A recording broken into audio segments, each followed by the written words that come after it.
kindly click on subscribe button, bell icon, and also like, comment and share. Hello friends, आज हम लोग देखेंगे कि कैनवस का जो नया वर्ज़न लॉन्च हुआ है 2021, जो कि लेटेस्ट वर्ज़न है, तो उसमें मिलिंग 3 एक्सिस और 2 एक्सिस के लिए क्या क्या नए फंक्शंस, नई फैसिलिटीज़ अवेलेबल है, वो हम लोग ये वीडियो में देखेंगे कि क्या क्या चीज़ें हैं जो नए वर्ज़न में आपको मिलेगी, जो पुराने वर्ज़न में वो चीज़ें नहीं थी।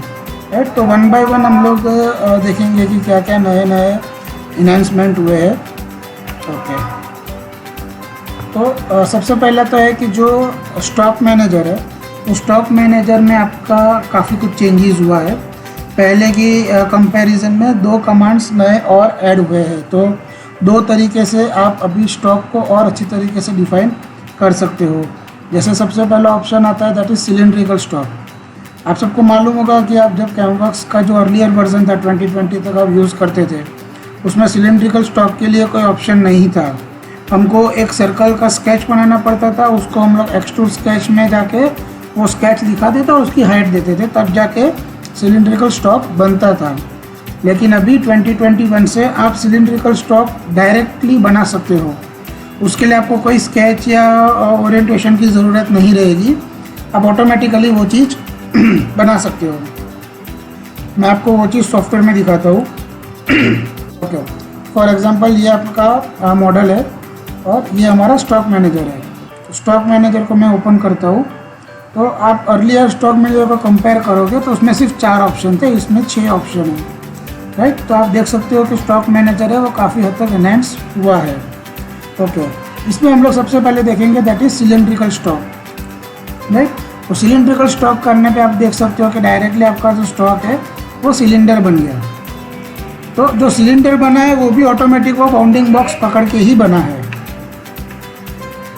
राइट, ऐसा नहीं है कि वो रैंडमली कुछ भी बना है। लेकिन जो ओरिएंटेशन है वो ओरिएंटेशन गलत है।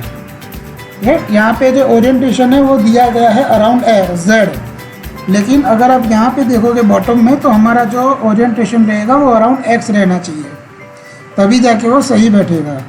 राइट, तो हम लोग उसको एक्सिस को कन्वर्ट करेंगे X एक्सिस में। आप देख सकते हो कि अभी जो है वो बाउंडिंग बॉक्स के हिसाब से मेरा सिलेंड्रिकल स्टॉक बन गया और उसकी पोजीशन भी सही लोकेशन पर आ गई है। ओके, अभी इसमें आपको है कि आपको मटेरियल प्लस माइनस करना है। फॉर एग्जांपल फेसिंग के लिए ऊपर मटेरियल ज़्यादा है, तो आप बोल सकते हो कि मुझे ऊपर मटेरियल ऐड करना है। राइट, या तो आप बोलो कि ओडी आपका जो है वो इतना नहीं है फिनिश प्रोडक्ट, जितना आपका ओडी बड़ा है तो वो आप यहाँ पर स्टॉक ऐड कर सकते हो। सो ऐसा नहीं है कि जो बाय डिफ़ॉल्ट आया है उसी को आपको यूज़ करना है, या फिर अगर बाय डिफ़ॉल्ट के हिसाब से आ गया है तो अगर बड़ा करना है तो अगेन आपको वापस वो स्केच बनाना पड़ेगा। वो सब करने की ज़रूरत नहीं है, डायरेक्टली आप यहाँ से ये चीज़ कर सकते हो। राइट, इसको आप चाहो तो सेव भी कर सकते हो, लेकिन एवरी टाइम यही डायमीटर और लेंथ रहेगा वो नेसेसरी नहीं है, तो हर बार आप उसको यहाँ पे चेंज कर सकते हो। ये जो है ये आपका मिनिमम डायमीटर एंड लेंथ है। अगर आपने मान लो कि इसको मैं थोड़ा एक्सपेंड करता हूँ और इस पर आप क्लिक करोगे तो जो एग्जैक्ट वैल्यू है वो वापस आ जाएगी, आपका जो भी ऑफसेट वैल्यू है वो सब 0 हो जाएगा। राइट, सो ये एक नया कमांड ऐड हुआ है कि अगर आपको सिलेंड्रिकल स्टॉक डिफाइन करना है तो सिलेंड्रिकल स्टॉक डिफाइन करके आप अपना जो रॉ मटेरियल वो डिफाइन कर सकते हो। ओके, मूविंग ऑन, नेक्स्ट जो इन्हांसमेंट है तो वो भी स्टॉक रिलेटेड ही है, और वो है कि ऑटोमेटिक आप प्री डिफाइन बाउंडिंग बॉक्स बना सकते हो। प्री डिफाइन बाउंडिंग बॉक्स मतलब कि अगर आपका जो भी आप डाई बनाते हो, राइट, वो डाई का अगर जो साइज़ है वो अगर सेम है तो एवरी टाइम आपको वो यहाँ पे डिफाइन करने की ज़रूरत नहीं है, वो आप साइज़ को यहाँ पे रिकॉल कर सकते हो। कहने का मतलब है कि अगर मैं मेरे पास सिलेंडर यहाँ पे फॉर एग्जांपल रेक्टेंगल है, राइट, तो रेक्टेंगल के अंदर अभी हम स्टॉक में जाएंगे अगेन। राइट, तो स्टॉक के अंदर हम लोग डिफाइन करेंगे pre defined bounding box. Right, तो उसमें आप देख सकते हो कि यहाँ पे एक साइज़ दिया हुआ है कि 250 बाई 50 बाई 150। राइट, अगर आप चाहो तो वो साइज़ को ऑफसेट करना है तो आप ऑफसेट कर सकते हो कि 270 होना चाहिए, ये इधर ऑफसेट होना चाहिए, ये वैसे ऑफसेट होना चाहिए। राइट, अगर आपको उसको लोकेट करवाना है तो आप लोकेट भी करवा सकते हो कि ये एक्स सेंटर में नहीं है, इधर शिफ्ट होगा, ये ऊपर शिफ्ट होगा, ये यहाँ पे शिफ्ट होगा। रहते आप बोल सकते हो कि सेंटर नहीं है, ऑफसेट फ्रॉम लेफ्ट साइड होना चाहिए, ये ऑफसेट फ्रॉम बैक साइड होना चाहिए, ये ऑफसेट फ्रॉम बॉटम होना चाहिए, वो सब आप सेट कर सकते हो। उसके बाद इसको फिर वापस यहाँ पर 0 0 कर देंगे। तो ये यहाँ से ऑफसेट हुआ, ये यहाँ से हुआ, ये ऊपर से हुआ, तो उसका आप लोकेशन भी उसको करवा सकते हो। उसके अलावा अगर आप चाहो तो यहाँ पे ड्रॉप डाउन मेनू में आपके number of stock size available होंगे। फॉर एग्जांपल अगर आप बोलो कि मेरे पास एल्यूमिनियम एलॉय की जगह पर लो कार्बन स्टील है, ओके, राइट, उसका जो साइज़ है वो ये रहेगा। या तो आप बोलो कि मेरे पास स्ट्रक्चर है, या तो ऑल कर देता हूँ, ओके, राइट। यहाँ आप देख सकते हो कि यहाँ पे अलग अलग साइजेस अवेलेबल है। आप बोलो कि मुझे 200 बाई 200 बाई 50 का स्टॉक चाहिए, या तो 250 बाई 250 बाई 50 का चाहिए, राइट। तो जो भी स्टॉक है वो स्टॉक ले सकते हो, एक्सक्यूज मी। उसको भी आप चाहो तो अलाइन कर सकते हो, एक्सक्यूज मी। ये फ्रंट साइड होगा, ये ऑफसेट फ्रॉम टॉप होगा, ये ऑफसेट फ्रॉम लेफ्ट साइड है तो offset from right side, right. अगर आप चाहते हो कि ये तो इसकी हाइट में कम कर सकता हूँ, तो इसकी हाइट मुझे जो रिक्वायर्ड है वो इतनी ही है, उसके कंपेयर में ये जो हाइट है ये मेरी बढ़नी चाहिए। तो एक बार आप स्टॉक जो है वो कॉल करने के बाद भी उसकी लेंथ, विड्थ और ये सब कंट्रोल कर सकते हो, उसकी पोजीशन कंट्रोल कर सकते हो। पोजीशन अगर ऑफसेट करना है तो आप पोजीशन को ऑफसेट भी कर सकते हो। So it depends. अब अगर आप चाहते हो कि ये स्टॉक सेव हो जाए तो उसको आप सेव भी कर सकते हो, जो नाम देना चाहे वो नाम दे के ऑल मटीरियल या पर्टिकुलर कोई रॉ मटीरियल पे आपको सेव करना है, राइट। तो आप अपना भी रॉ मटीरियल इसके अंदर सेव कर सकते हो, या तो जो एग्जिस्टिंग है उसके ऊपर ओवरराइट करना चाहते हो तो वो भी आप दे सकते हो। So all is available in this, कि आपको किस तरीके से रॉ मटेरियल डिफाइन करना है, उसको कैसे सेव करना है, कहाँ पे अरेंज करना है, कहाँ पे उसको लोकेट करना है, वो सब कुछ आप यहाँ पे सेट कर सकते हो, ओके। अभी हम लोग देखते हैं एक और इन्हांसमेंट की तो, ओके। तो अर्लियर हमारे पास जो ड्रिलिंग फैसिलिटीज़ अवेलेबल थी उसमें हम लोग या तो ड्रिलिंग करते थे या तो पैकिंग करते थे, और पैकिंग जो करते थे उसमें हम लोग अमाउंट देते थे कि 5 mm, 6 mm, 3 mm इतना पैक अमाउंट है। अभी जो है वो हम लोग पैकिंग अमाउंट दो और तरीके से दे सकते हैं। पहला है परसेंटेज ऑफ टूल डायामीटर, क्योंकि जनरली कई बार होता है कि हम जो टूल पैरामीटर्स रहते हैं वो टूल डाया के ऊपर डिपेंड करता है।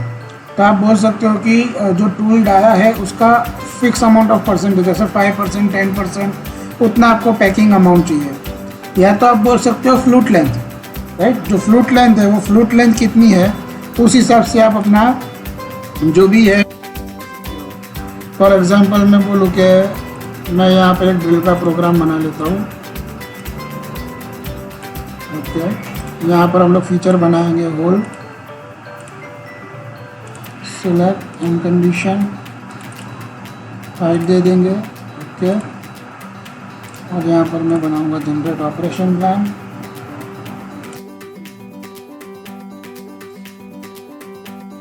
ड्रिल के अंदर पहले हमारे पास सिर्फ ड्रिलिंग ऑप्शन था और पैकिंग था। तो पैकिंग में हम लोग डायरेक्ट यहाँ पे वैल्यू देते थे कि 2 mm चाहिए या 5 mm चाहिए, लेकिन अभी आप यहाँ पे सीधा बोल सकते हो कि परसेंटेज ऑफ टूल डाया, मतलब कि मुझे 5% चाहिए, तो यहाँ पे जो टूल डायामीटर है दैट इज़ 16 mm। तो अगर मैं बोलूँ कि मुझे 5% चाहिए तो 5% के हिसाब से वैल्यू लेगा। या तो आप बोल सकते हो परसेंटेज ऑफ फ्लूट लेंथ, मतलब कि आपका फ्लूट लेंथ जो है वो कितना है। मैं बोलता हूँ मेरा फ्लूट लेंथ जो है वो 50 mm है इन केस, राइट। तो मैं यहाँ पे बोल सकता हूँ कि 5% ऑफ फ्लूट लेंथ मतलब 2.5 mm हुआ, राइट। अगर मैं इसको 10% कर देता हूँ तो परसेंटेज ऑफ फ्लूट लेंथ में जाके बोलता हूँ 10%, तो 10% मतलब ऑटोमेटिक वो 5 mm हो जाएगा, राइट। तो अगर आप परसेंटेज के साथ फिट हो, अगर आपको परसेंटेज वाइज कैलकुलेट करने में इजी रहता है तो आप सीधा यहाँ पे परसेंटेज दे सकते हो, राइट। के मेरा परसेंटेज में बोलता हूँ कि 15% ऑफ दी कटर डाया, तो 15% ऑफ कटर डाया मतलब 2.4 mm हुआ जो पैकिंग वैल्यू है वो, राइट। सो इट डिपेंड्स कि आपको किस तरीके से आउटपुट चाहिए, उस तरीके से आप यहाँ से आउटपुट ले सकते हो, right. So this is basically regarding packing amount कि आपको डायरेक्ट वैल्यू डालनी है या तो परसेंटेज ऑफ टूल डायमीटर चाहिए, उसके हिसाब से वो सेट रहना चाहिए। क्योंकि हम लोग नॉर्मली जो है वो स्ट्रेटेजी सेव करते हैं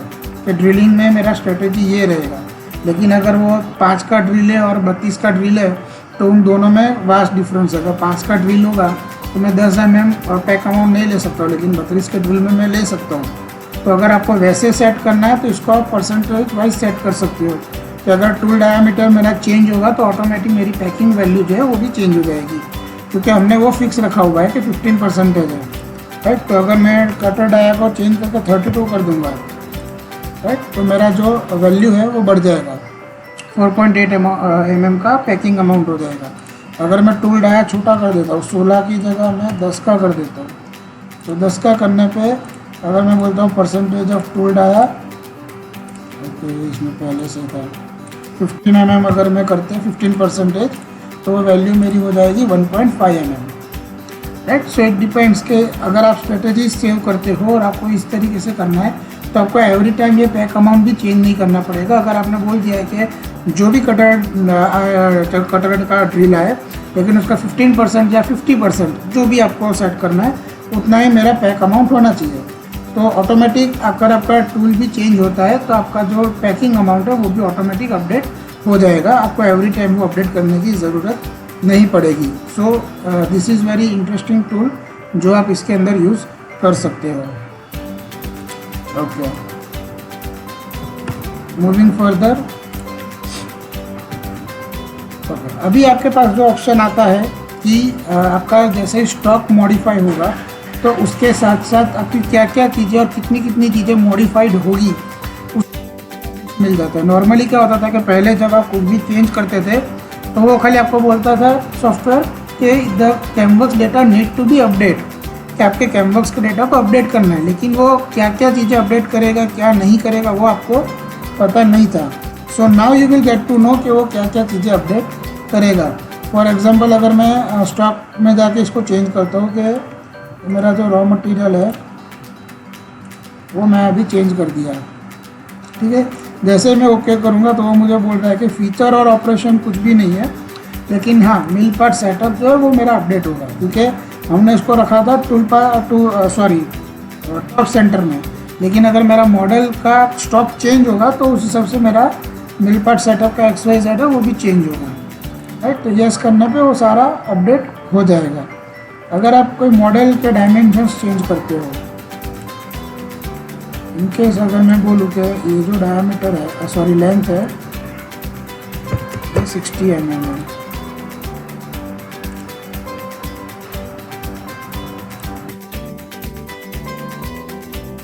इसकी लेंथ मैंने छोटी कर दी।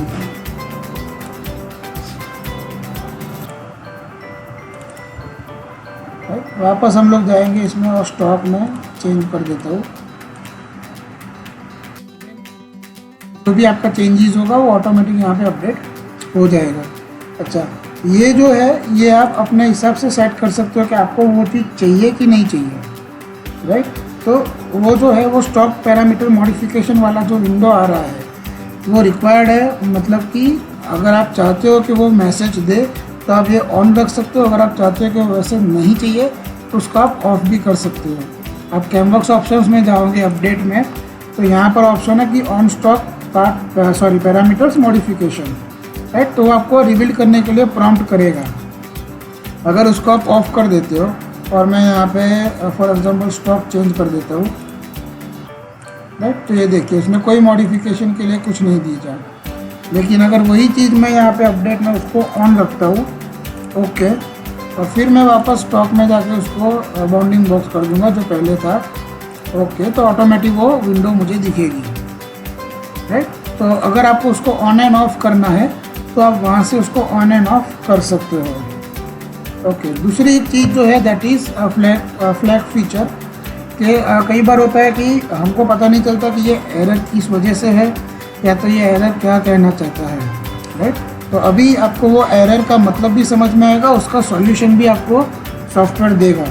एरर इन सेंस, जैसे ये टूल पाथ मैंने बनाया है, इसके अंदर आप देख सकते हो कि ड्रिल के पीछे ये जो फ्लैग सिंबल है, वार्निंग सिंबल, तो आपको पता चल जाए, आपको नहीं आइडिया कि ये एरर मैसेज क्यों आ रहा है। तो उसके ऊपर आप राइट क्लिक करके बोलोगे यहाँ पे कि व्हाट्स रॉन्ग। व्हाट्स रॉन्ग करने पे आपको बता देगा कि जो टूल सिलेक्ट हुआ है वो टूल क्रिप में से नहीं है, राइट। अगर आप ये क्लियर एरर कर दोगे तो all operation will be used in the tool. आप क्लियर कर दोगे तो ये देखो ये एरर चली गई।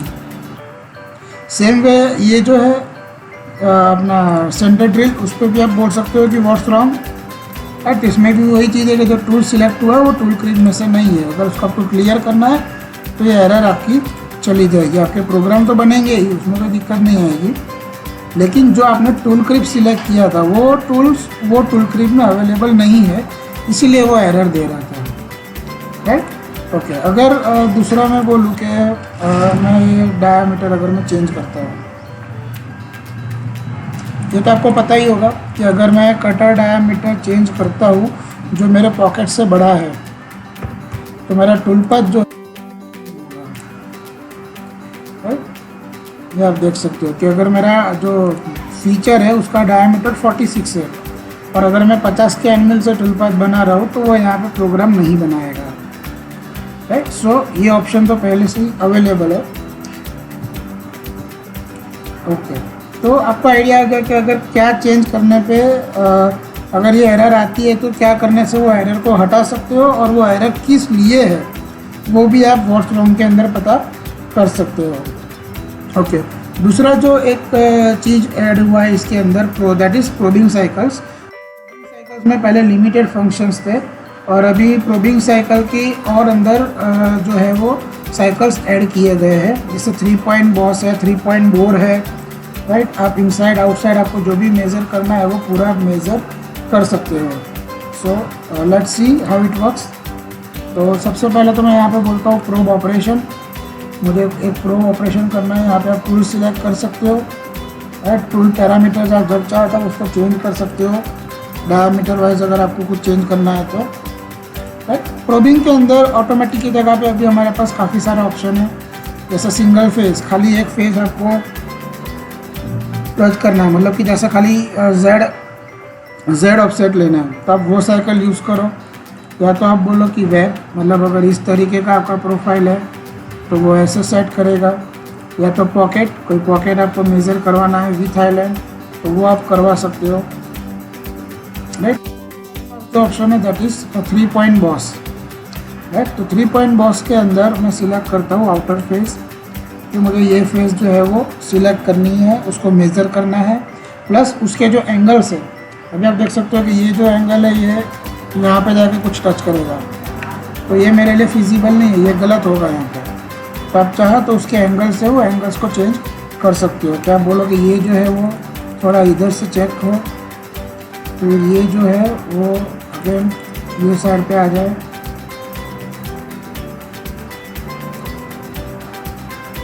ये जो है वो यहाँ पे चेक हो,